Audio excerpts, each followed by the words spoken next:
Улаанбаатар хот агаар хөрс усныхаа бохирдлыг шийдэе гэж маш олон жил ярьсан.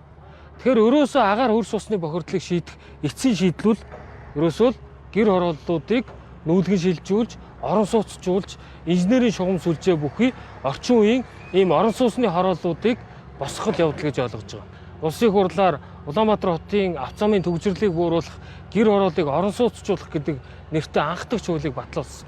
Энэ хуулийн зорилго бол Улаанбаатар хотын одоо энэ хойдлын бүсийн гэр хорооллын айл өрхүүдийг газар чөлөөлөлт хийж нөхөн олгоор олгох эсвэл орон сууцаар солих замаар газрыг чөлөөлөөд чөлөөсөн газар дээрээ нөгөө 60-40 харьцаатай орчин цагийн орон сууцны ийм хороолол хотуудыг байгуулах замаар бид энэ Улаанбаатар хотын агаарын бохирдлыг шийдэн, нөгөө талдаа иргэдийн амьдрах орчны асуудлыг шийдэн, хүртээмжтэй хотын асуудлыг шийдэн.